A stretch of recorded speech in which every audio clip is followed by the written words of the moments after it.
Hello, bienvenue sur C0. Alors, le Bitcoin a craché, c'était pas ce soir, mais c'était la nuit dernière. Mais volontairement, on fait la vidéo un peu plus tard pour vous amener quelques explications intéressantes. Donc, que faire quand le Bitcoin crash? Est-ce qu'il y a des cryptos à acheter? Et bien, c'est ce qu'on va regarder dans cet épisode. Donc, reste avec nous. Allez, let's go!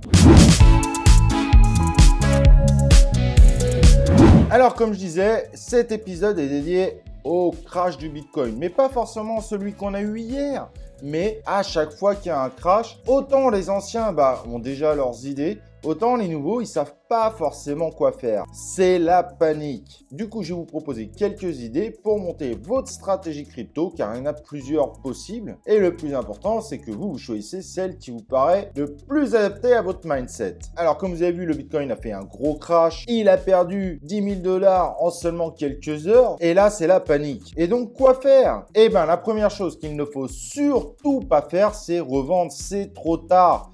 Si vous voyez cette chute et que vous revendez, vous allez vous retrouver à vendre les tokens en survente et à un moment, évidemment, ça va remonter, c'est obligatoire, il va y avoir une vague et vous aurez revendu au pire des moments. Donc, n'oubliez pas, le plus important, c'est de ne surtout pas revendre pendant ce dip. Trop de bougies rouges va vous amener à des pertes réelles. Au contraire, si vous voyez plein de bougies rouges comme ça et que vous voulez jouer les apprentis traders, c'est plutôt le moment d'acheter, mais en imaginant le scénario de sortie. Exemple, sur le Bitcoin, j'ai fait plus de %, et bien là, je retire soit ma mise initiale, soit l'ensemble de mon investissement si je suis sur du trading vraiment pur et dur. Pour ça, vous pouvez utiliser évidemment des stop limits qui peut considérablement vous aider aussi à mettre ces stratégies en place. Deuxième stratégie, à ne surtout pas faire le all-in. Waouh, ça descend, il y a plein de cryptos qui ont baissé. Vas-y, je fais all-in sur ça là, moi je le sens bien. Ne jamais faire ça parce qu'une chute peut amener une autre chute. Là, les indicateurs nous montrent quand même une tendance baissière. Ça veut pas forcément dire que ça va encore continuer à baisser, mais au moment où le Bitcoin s'est effondré à 47 000, là, il pouvait être intéressant de prendre un certain nombre de cryptos, mais pas de all-in. Vous pouvez miser sur plusieurs cryptos différentes et garder toujours sur le coude de façon éventuellement à pouvoir acheter par palier. Car si derrière ça rebaisse encore,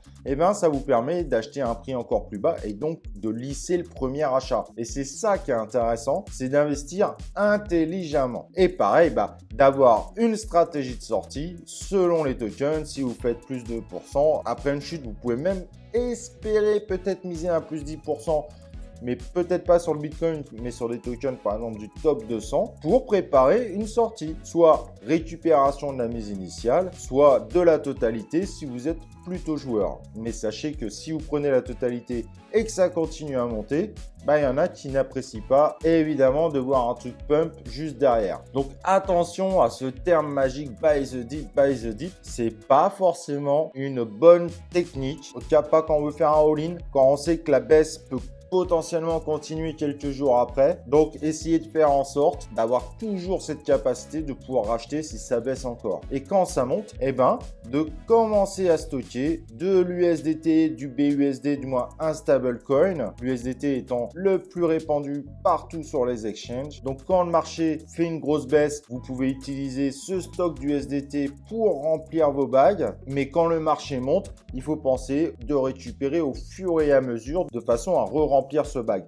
Et là, vous commencez à avoir une stratégie qui pourrait vous surprendre si vous le faites bien, peut vous amener à vous dire c'est marrant, le Bitcoin a craché, mais moi, mes portefeuilles, ils ont grossi. Et ça, c'est évidemment magique. Donc, tout le monde ne subit pas ces baisses, ne l'oubliez pas. Il suffit d'avoir une bonne stratégie d'entrée et de sortie. Ne pas vendre sur des bougies rouges, surtout quand elles s'enchaînent. Ne pas acheter sur des bougies vertes quand elles s'enchaînent. Ça, c'est pareil, c'est malheureusement trop tard. C'est plutôt à ce moment-là que vous devez peu à peu remplir votre bague d'USDT pour préparer un éventuel gros dip. Voilà, j'espère que ça t'a intéressé. C'était les petits conseils du jour. Donc, n'oublie pas d'imaginer une stratégie d'entrée et de sortie. Les éléments que je t'ai donnés vont sûrement t'aider à la monter. Et n'oublie pas de liker cette vidéo, de t'inscrire sur la chaîne YouTube, et évidemment d'activer les notifications. Et nous, on se retrouve pour une prochaine vidéo de C0.